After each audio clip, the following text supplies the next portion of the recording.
Welcome, everybody. We're so glad you could join us for our first Tuesdays with Heart. We plan to have this as a monthly meeting. Our goal with this is to talk about the day after our event going forward. We don't want to activate anybody. We'd like to talk more about our healing journey because I know for a lot of us, we're on different paths. And there's a lot of information out there. We'd love to be able to share it with you.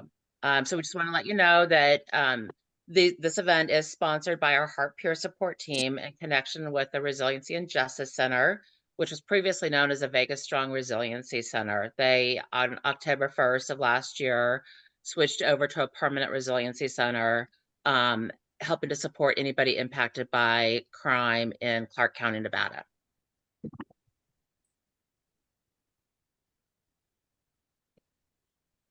HEART stands for Healing, Empowering, and Rebuilding Together. We have a peer support program for anyone impacted by mass violence. There are 3 members of our HEART team. Alice Goldstein, who is our lead coach, and she also facilitates the Route 91 and UNLV support group meetings. Jackie Harris is one of our original coaches, and she is now the Behavioral Health Program Coordinator for the Resiliency and Justice Center. And I'm Jill Winter. I'm a route survivor, and I also assist Alice with the UNLV support group meeting. So, like I said, our goal with this, we thought this was a great slide. Healing is not linear. We are going to have good days and bad days. Sometimes you feel like you're on a super huge high. Sometimes you feel like you're never going to be able to get your head above water. And, for each of us, whether we were at the same event or not, we're all at different points based on everything that we've been through prior to our event and since then. So we wanted to share this just so we can kind of put that image of it in your head. Even if you're at one of those low points, you're still further along than where you were the day that your event happened. So that's something that I want everybody to remember. I know a lot of people say they took a step back, and that's really not the case because you're still further along than where you were when it started. So wanted to go over a few housekeeping rules. This program is intended only for those who are directly or indirectly impacted by mass violence event. So whether you are physically there, first responder, hospital staff, indirectly impacted, you have family or friends there, if you were in the area at the time of the event, community members. But what we would like to do is if you are not in one of these categories, we respectfully request that you remove yourself at this time. We want this to be a safe space for those impacted by mass violence events, and that's super important for us all. To make it a safe space, we're asking that you all be respectful of everyone in this group and not share the details of the discussions outside of this group with anyone else other than 2 people who were there tonight. If you learn something that you think that somebody else who was impacted by a mass violent event would benefit from, please feel free to share that, just not the discussion portion, and don't share names other than those who are presenting. The intention of this group is to discuss our healing journeys and challenges we may encounter. We don't want to get into any details. We don't want to activate people. We want this to be a kind of a feel-good event, if you can call it that, for what we've been through. It is okay, if as you're talking, you share that, I'm Jill, I'm a survivor of the Route 91 event, that part is okay. We don't want the details for this program. As we mentioned, we're going to be recording the presentation portion of the meeting to share. We will have it on our Facebook page, and I'm guessing share it on the Resiliency and Justice Center's page as well, so that people can access it. But we will not share the discussion portion because we want you guys to feel safe talking and not worrying that somebody else might see it. In order to keep this hopefully as smooth as possible, we're asking that you use the hand raise, which is under the reactions portion in your Zoom toolbar, and wait to be called on. And that way we're not trying to talk over each other. And then please mute yourself when you're not talking so that we don't have any background noise like my dogs. And then just a reminder, absolutely no politics, conspiracy theories, or weapons discussions. Those can get heated very fast. And we want this to be a healing spot, not a spot that gets heated. So before we get into the presenters, just a little bit about our HEART program. In late 2020, Terry Keener, who is on with us, had an idea that she really wanted to form a peer support program to help those impacted by route. And she recruited Alice and myself to work with her and a award-winning, nationally recognized peer support expert to create and build the HEART program. And Jackie, who is also on with us and is now the behavioral health coordinator for the Resiliency Justice Center, was one of our initial coaches. So it's been really awesome that we've been together for this long. And Terry, even though she's no longer with the Resiliency and Justice Center, is still one of our HEART coaches. So I feel really blessed to be able to work with these wonderful people and be able to support everybody. So we decided to start our first meeting with two of our HEART members, both Jackie and Alice. Jackie is a licensed marriage and family therapist and a drug and alcohol counselor who has been serving the Vegas area for over 35 years. She has responded to several different mass violence events, Route, 9/11, and several others as a trauma expert, emotional support volunteer, and also sees quite a few people in her private practice.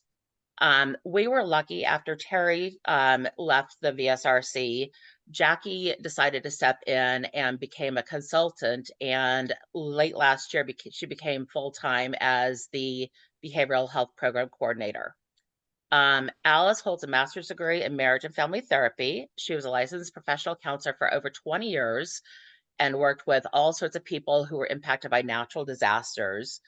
In 2020, Alice became the facilitator for our Route 91 support group meeting and has dedicated quite a bit of her time to helping not only Route, but the recent UNLV survivors, as well as other people who have been impacted by trauma.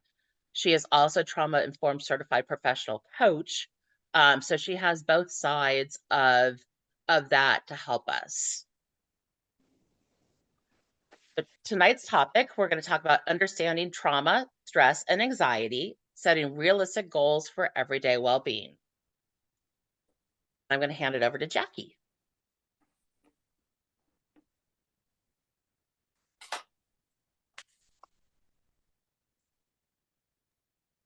Sorry, guys, had to find unmute here. So we thought we'd just start with sort of a foundation of what is trauma, just to help folks and everybody to kind of have a common understanding. I know this is stuff you all know well and live it, but you know, we just really wanted to set a foundation as we move forward. Obviously, trauma is an emotional response to a terrible event. Could be a man-made disaster, natural disaster. You know all the things. Immediately after the event, shock and denial are very typical. And longer-term reactions, as we know, folks can have, you know, unpredictable emotions, flashbacks, difficulty with relationships, and even some physical symptoms like headaches or stomach aches, backaches, stuff like that. There's some events that, you know, traumatic events that occur for people over a long period of time or a lifetime, once in a lifetime, sorry, and others are ongoing. And so we know that that is the case. Some folks, you know, have stressful symptoms in the first few weeks, but quickly return to basically their usual state of well-being. Others have some emotional distress that continues or deepens over time. And one of the things we know, as that really cool graphic that Jill put up a few minutes ago, is that there is no timeline. and it's not linear. So that is one of the reasons why at the Resiliency Center, we were so absolute about maintaining, staying open past the grant and everything, because we know that folks may reach out. Now, of course, none of us knew that we would have another event in our community on December 6th at UNLV, which kind of changed everything. So next slide. So stress, let's talk about the difference between trauma and stress. We all have stress. So stress can be defined as like worry or mental tension that's caused by a difficult situation. It's a natural human response. It can be challenging, but everybody has stress to some degree. And the way we respond to stress, does make a big difference to our overall well-being. I always think of stress like day-to-day stuff that we all kind of deal with. It might be traffic, it might be boss at work that's not fun. It might be, if you're in customer service, rude customers, or anybody who has a teenager or a toddler, but these are day-to-day stuff that's really different, obviously, than trauma, because a traumatic event typically involves a real or perceived threat to life or serious injury. So that's real different. Next one. So anxiety, or as I'd like to say, Jackie should have her face there. Just kidding. Okay, not really. Anyway, some of us, even us therapists sometimes, feel anxiety. Anxiety is like worry, nervousness, or unease. Typically, those of us who have anxiety worry about the future. And our anxiety or our worries might actually be based in something, or it might be based in absolutely nothing. But it's always thinking about that future. If anxiety is too overwhelming, it can lead us to be avoidant. We can avoid, like, let's say we're stressed out about social situations, we might not go out. It can also cause physical symptoms like increased heart rate, muscle tension, all those kinds of things. So we just wanted to really talk about the difference between trauma, stress, and anxiety, just to give us a foundation. And some of us have all three, so there we go. Okay. So one of the things that is important to understand, even when we're looking at traumatic experiences, is that there's growth, there's coping, and there's resources. And that is, this is one of the, we want for this monthly meeting, which may even, turn into further things, to become a space where folks who have experienced mass violence in different places, in different, anywhere at all, can come to gain some information, gain some support, and gain some understanding. Next slide.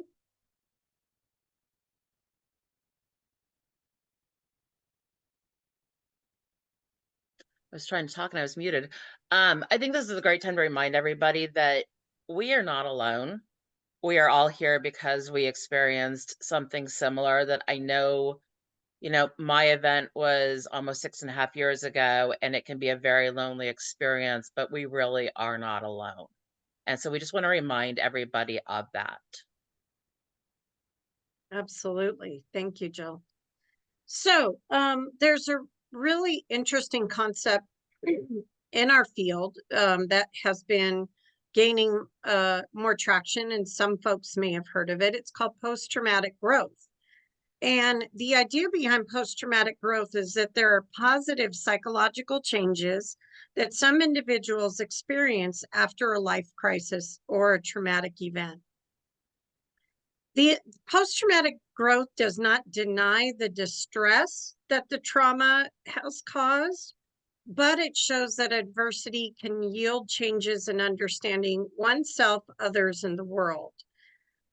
Some examples might include a new appreciation for life. I know one of the things I've heard from so many folks that I've worked with through many situations and many years is, I really get that life is short now. Like, we all say it, but really getting it is something different. So folks may have a new appreciation for life, spiritual change, and changes in relationships. Examples that we can see is folks deciding to further their education, getting involved in advocacy, connecting with family and friends at a deeper level, taking time for self, starting a family. People can change jobs, change directions, move, and make some really positive changes. Just as an example, I was talking with a student who had been through UNLV, was very close to everything that happened there. And they said, you know what? I was going to be a really awesome, in their field before, but watch me now. I'm going to get my PhD. And, that idea that success is the best revenge.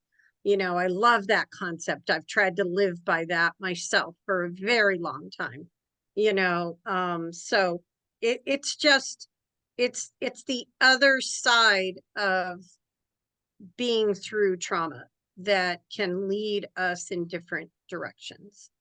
And it really is something that in our field we're really beginning to study and focus a lot more on. Nope. All right, so I know it's a little bit early to talk about next month, but because Jackie was just speaking about post-traumatic growth, we are super excited to have Amy O'Neill joining us. She happens to be one of our heart coaches as well, but she's a licensed professional counselor who has been, I believe she's been a counselor for over 25 years. And she's a survivor of the Boston Marathon bombing. So she has that very unique perspective of both the clinical knowledge and the experiential knowledge. We've had her talk with our heart mentors, our trained peer supporters in the past, and it's absolutely amazing to hear her perspective on things. So she will be speaking at our next meeting on March 5th at 5:30 Pacific. Alice. Hey, I just wanted to make sure, Jackie, are you going to be able to stay for the questions at the end? Yes, ma'am. Okay, perfect. All right, thank you. Well, I appreciate Jackie's giving us that clarity about what a trauma is and what a anxiety and stressors are, because I know that those words all get thrown around a lot, and it's good for us to understand, especially because most people in the world have not been impacted by mass violence directly. So, for those of us who've been more impacted, it's really good to have an understanding of those words, so that, because we don't want them to lose their meaning. Tonight, I decided to focus on realistic goal setting after a trauma, and I need to change my screen for just a second. So let me do that.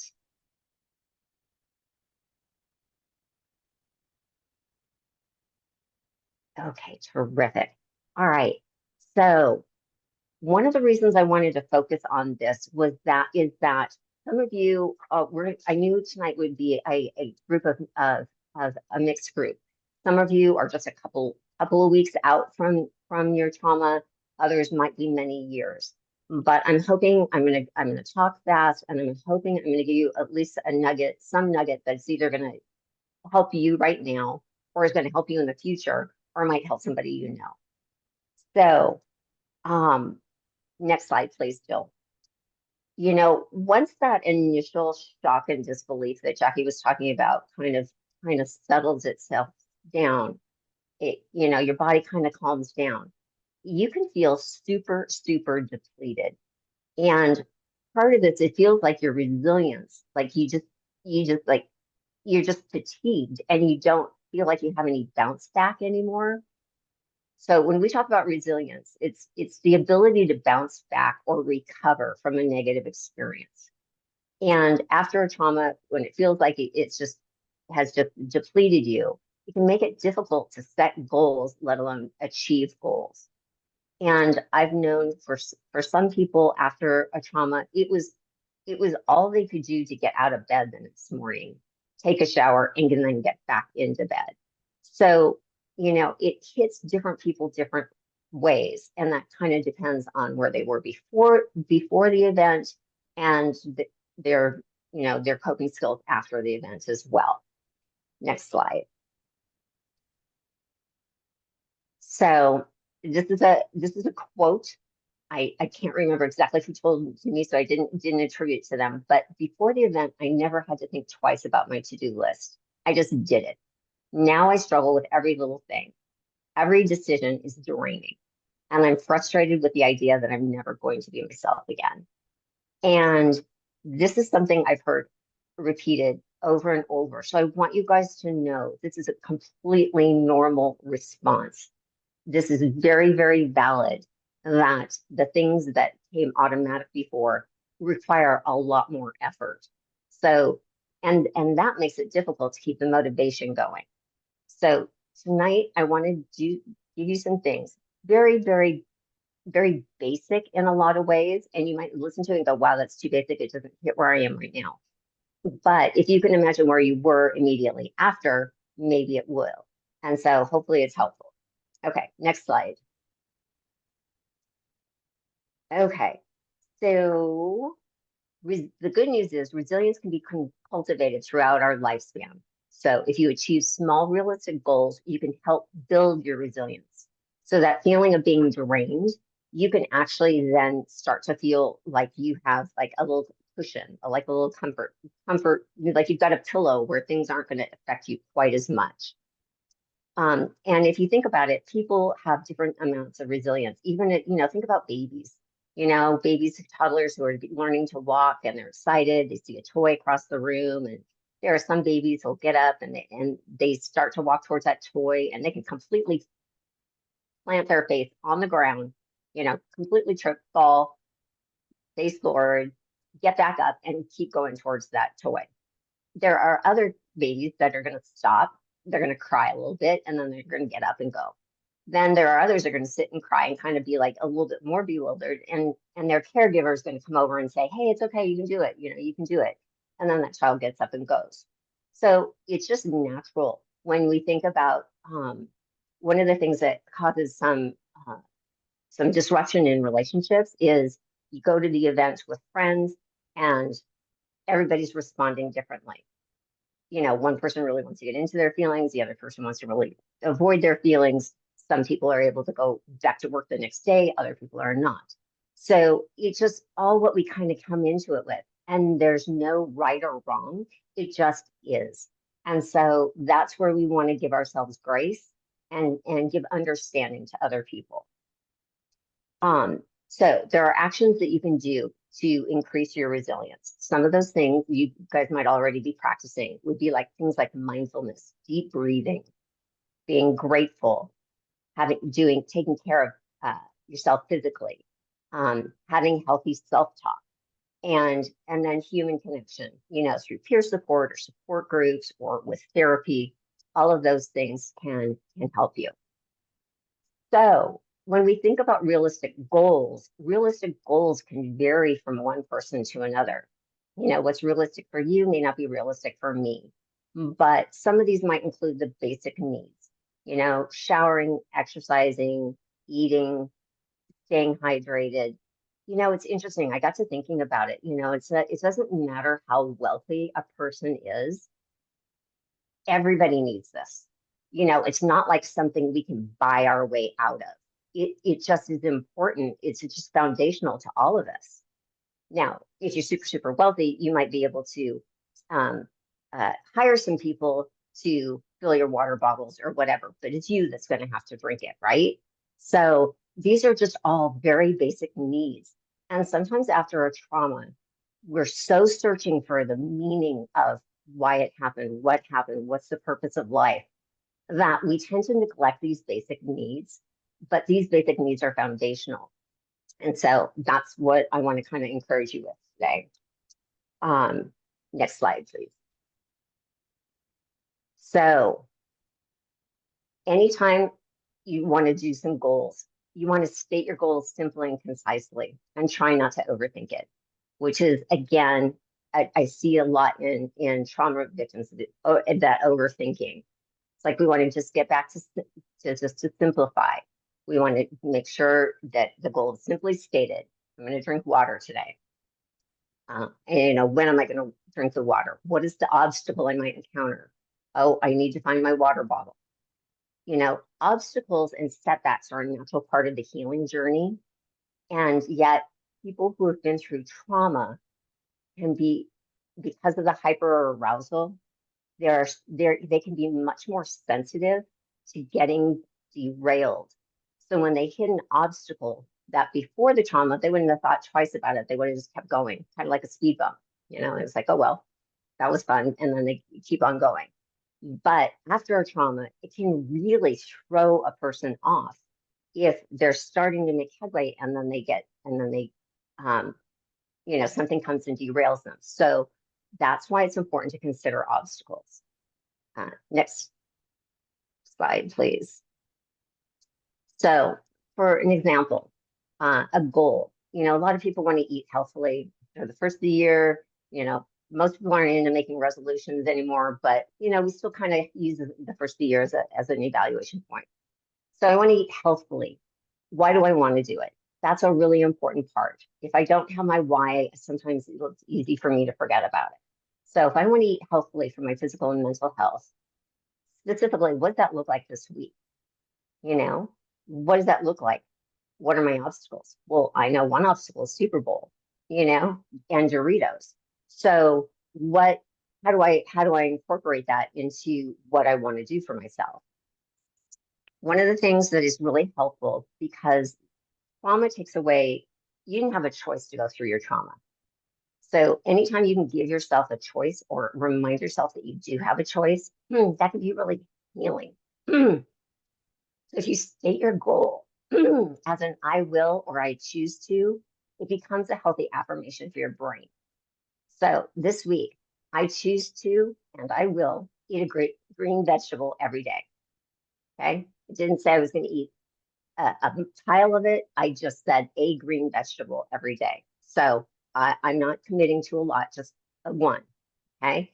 My obstacles are I might not feel like it. I'm going to need to grocery shop for it. So I'm going to choose to, and I'm going to drink more water than coffee. So again, I'm going to feel like it, and I'm going to have to remember to fill my water container. I choose to, and I will eat a protein 2 times today. So again, I'm looking at the things, I'm making them very small. And even if I go to Super Bowl parties and enjoy a big bag of Doritos, I can still do these other goals as well. I can incorporate them. I am going to come back to the good news at the bottom. So as far as these obstacles goes, I want to know ahead of time, when I hit that obstacle, when I don't feel like it, I can just remind myself, you know, it doesn't matter if you feel like it or not. You can eat broccoli whether you feel like it or not. Yeah, I mean, that's just simply true, right? A lot of times we don't eat things because we don't feel like it. Well, we can let ourselves know, hey, you know, your version of yourself that made these, you know, these goals for you, that person knew what they were doing. It's okay. You can do it whether you feel like it or not. Okay, next slide, please. You know, some days are going to be better than others. That's just natural. You had ups and downs before the trauma. You're going to have days where you have ups and downs after. You had, you know, car troubles before the trauma. You're going to have car troubles after the trauma. So we just need to know that about ourselves and know that some days are going to be better than others. And it's going to depend on our sleep, how we're getting along with other people. So it's important to give ourselves a lot of grace.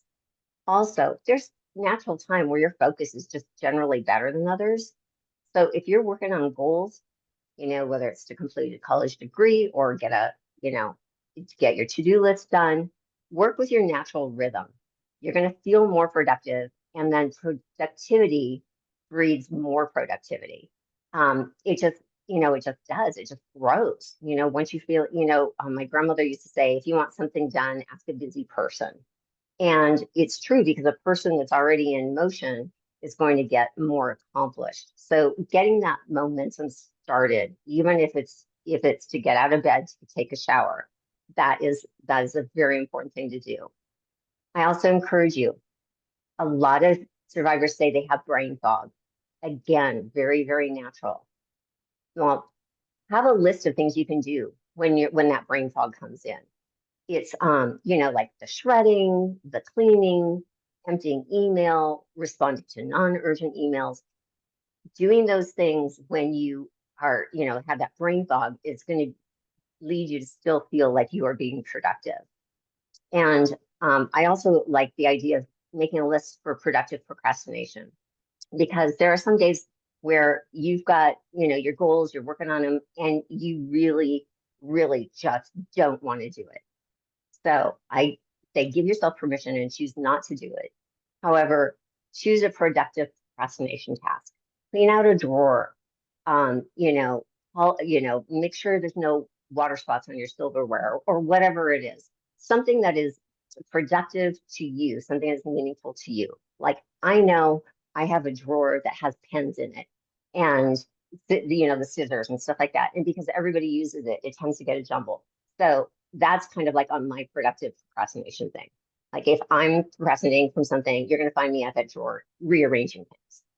So it makes me feel better, and because I stayed in motion, I'm more likely to do the things that are harder for me. Next slide. All right. Another thing that I hear survivors say a lot is they just can't find the motivation. And that is completely understandable. Your body and your brain have been through a lot. And one of the things we don't realize that leads to a lot of mental fatigue is decision making. And decision making, the more decisions you have to make, it can lead to the mental fatigue. And if you have to go to work, before you even get to work, you can be exhausted just because you had to get dressed that morning. So as much as possible, simplify your choices. And an example, again, very basic, but it's super helpful. Make a list of the daily things you do so you don't even have to think or decide what comes next. Because you don't even realize how exhausting that is. When your alarm goes off, get up with it. You already decided the night before what time you were going to get up. So get up with your alarm. That the next thing you do, you stretch and say something you're grateful for. And before you know it, you're down to, the 8th point, and you haven't had to decide anything because your little list has already told you what's next. And as you check these off, it helps you build momentum and a sense of accomplishment. And it feels good to accomplish something, and it leads to more accomplishments. The other point I want to make with this is that this is especially helpful if you are the type of person that wakes up in a brain fog. Okay? If it takes you a long time to wake up, it probably takes you more effort to make decisions. So, plan out for the week what you're going to wear. That way you don't have to think about it. Plan out for the week what you're going to eat. That way you don't have to think about it. You just do it. Next slide. The other thing I want you to do is consider your feelings to an extent. So after a trauma, we know it's especially important to acknowledge and honor his feelings. There's grief of so many different layers that needs to be addressed. And we really, really want to give time to honor that. And we want to process those emotions. And it's an integral part of the healing process, especially because some people aren't used to dealing or processing their emotions. So we really stress, stay with the emotion, journal it, talk to a support group about it. Those types of feelings are very important to honor. but if we excessively focus on feelings to it on a day-to-day, where our self-talk can really mess us up, it can be detrimental, especially if we're meditating on something that's not true. For example, if Jackie and I are working in the office together and I come in and Jackie isn't her cheerful self toward me, then my brain goes to, uh-oh, what I do? I've offended her. Oh my gosh. All right. And then now what am I doing? I'm replaying every interaction I have had with Jackie for the last 48 hours. And if I can't figure it out 48 hours, I'm going to go back 72 hours. Right. So it's just amazing how it can just completely derail you. You know, where before I was doing good, I had my to-do list and I know what I was going to do. Now I'm off and I'm actually kind of feeling sad and kind of depleted. So at that point, that's the time where I want to say to myself, hey, Alice, Jackie's cool, you're cool. I wonder what's going on with her. She seems like she's under it. I'll check in with her later. In the meantime, everything's okay. Go do your work, right? Does that make sense? I mean, I didn't know you guys had been there and done that. So that's where I'm saying, consider your feelings to an extent. And also, if I wait to do my dishes until I feel like it, my dishes are never going to get done. Next slide. Well, before we move on, I just want to point out that we know that there are a lot of people who have been impacted by these mass violence events who have not processed their feelings yet. So just because your event was 5, 10, 20 years ago does not mean that you have gotten to the point of processing it. And that's why it's so important. It's never too late to start processing it and make yourself a better person. Yeah, that's good, Jill. Thank you. The other good thing is that you want to name the people in your support system.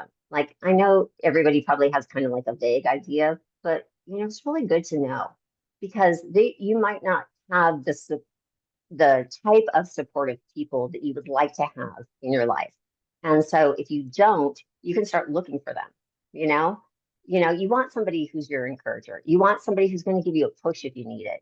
You want somebody who's full of faith, someone who understands, maybe like a peer support mentor, somebody who also has been through an event. Someone who listens without judgment is super important. A trauma-informed therapist is a great person to have in your support system. You have doctors that you would like to work with, and then other types of peer support, like through support groups and things like that. It's important to me, like if I need a push, I know who I'm going to call. Okay, my sister's not going to push me. She's going to encourage me and be kind to me, but she's not going to push me. So if I need a push, I'm going to call Jill and say, Jill, I need you to give me a push. And she's going to be more than happy to oblige because she understands needing a push. So naming the people in your support system can be very, very helpful. Next slide. The trauma-informed therapist is so crucial for what we've been through. The first therapist I saw right after route through my EOC was not trauma-informed, and it was a disaster. And I did not realize until I started meeting with somebody who was trauma-informed how valuable that was with what I was dealing with and what we are dealing with. So if you have not found a therapist, please, please, please make sure that you talk to somebody who is trauma informed. A lot of people will say that they are, and they're not. So for yourself, please look for one who is. Thank you, Jill. That's a really good point. So when you're considering your goals and the time you want to allot towards them, I encourage you to schedule more time than you think you're going to need for processing thoughts and emotions. Okay, here we are back to the thoughts and processing. It's important. It's important because after a trauma, you are just more sensitive in general to stimulation, whether that's emotional or work related or whatever. It's just, it seems like you tend to absorb more after a trauma. So it's important that you give yourself time to process that. This is not selfish. Your nervous system needs a relief from that stimulation. So some people fight against this need because they didn't grow up with the permission for self-care or processing emotions or whatever. So you have to give it to yourself. We can't look to our parents for it. We're probably not going to find it from them. So what we need to do is give it to ourselves. I need this time. It's okay for me to have this time. And and and also, if you don't have that time, if you don't schedule that time, what happens is people will end up bottling up, but the bottle leaks, and it leaks over everyone and everything in inappropriate ways. And so that's why I encourage you, find time, even if you don't need the time. Like if you schedule more than enough time, great, fun, do something fun. You don't have to journal for a half hour if you're done in 5 minutes, right? So keep that in mind. Next slide. Okay, so to maintain your motivation, that's the other thing is that I hear a lot is, I can't get motivated, I can't maintain my motivation, I get started on something and then I stop. Well, welcome to the human reality that we all do that. Now, I know it's harder for the startup, for somebody who's been through a trauma. So you want to give yourself grace, but you also have to let go of the idea that you're going to get to the goal perfectly, because the thought that I'm going to get to this goal perfectly or not at all. We don't. If I asked you if you thought that, you'd probably say no, not of course not. But there is this element inside of ourselves where we tend to want to give up. I guess it's like the whole diet thing, like I'm going to start again on Monday. I said I wasn't going to eat sugar. I ate 4 Oreos. And I might as well eat the whole package kind of thing. And it's like, no, if you ate the 4 Oreos, have a fifth one and then put the package away. You can get right back to where you're going. You got to embrace I'm going to get to this goal imperfectly. And when I encounter obstacles, I'm going to take a moment to breathe and then I'm going to keep going. That is a much more supportive of yourself stance than you either got to do it perfectly or not at all. Okay. Also, imagine how good it's going to feel when you achieve whatever goal it is that you set. Keep that in mind. Use your imagination for good instead of worrying, which it can be a misuse of our imagination. Imagine how good it's going to feel when you get that last check mark off your to-do list, or you achieve your long-term goal. Next slide. Okay, so habit stacking, I put it in here. You guys probably are familiar with it. If you're trying to do new goals that are health oriented, figure out what your current habit is and what new goal you can add to it. So if your current habit's drinking coffee and you need to hydrate more, drink a glass of water before each cup of coffee, right? So you just put the two things together. Everyone uses the restroom. So when you do that, take a moment, also, do your stuff and then take a moment to stretch and deep breathe before you return to what you're doing. If you've got animals, let the dog out. The new thing you're going to do is while you're waiting for your dog, you're doing some arm circles or stretches or jogging in place. So it's these things where you can incorporate what you're already doing with a new behavior, which will hopefully become habitual and you won't need to think about it anymore. Next slide. Be your own best cheerleader. I mean, you guys came here tonight, and whether you came here as a support to heart or because you were interested in the topics or whatever, I just really want to thank you. Thank you for doing this. I appreciate each and every one of you. And, I just encourage you throughout the day, give yourself a pat on the back. Even if you're at work, just pat yourself on the back. Nobody needs to know what you're doing. It looks like you're just kind of rubbing your shoulders. Just pat yourself on the back. If you have any questions after, feel free to email. We are going to open up for discussion shortly. And yeah, Alice mentioned giving ourselves grace, and that's one of the biggest things that I've learned since route is to give myself grace, that I know that I'll never be the same person I was before then, but because of all the hard work I've done since, I love myself even more. So give yourself grace along the way. Nothing's ever perfect. We're human. We make mistakes. That's okay. Don't be hard on yourselves. We're doing the best that we possibly can. That's awesome. So some additional support resources we wanted to make sure everybody was aware of is that you can be paired one-on-one with a heart mentor. So that is somebody who went through Route 91. You don't have to have gone through Route. It can be another event, and you can request to be paired with one of them. And that way you can talk to them one-on-one whenever you'd like to. It's, you don't have to be in the same location. You can do it on the phone or Zoom or however you are most comfortable doing it. Also, the disaster distress helpline. I would encourage everybody, if you don't already have this in your phone, this is a wonderful resource. It is manned 24/7 by crisis support people. The number is 800-985-5990, and you can call or text that number. They also have a Facebook page that is also manned 24/7, and that is called Survivors of Mass Violence. So if you go into Facebook and you go Survivors of Mass Violence, you can request to be admitted to that group. And that is also a place that, again, it's 24/7. Somebody's there to look at that. They have been a wonderful help with us, and we just really appreciate working with them. Also, So I'm going safe to add real space. quick before you go. Oh, I would say, Mhm. for the peers, the Survivors of Mass Violence page, it's a peer support community, where it's just you're communicating through Facebook. It's never a call or anything like that, but you don't have to be in crisis to join.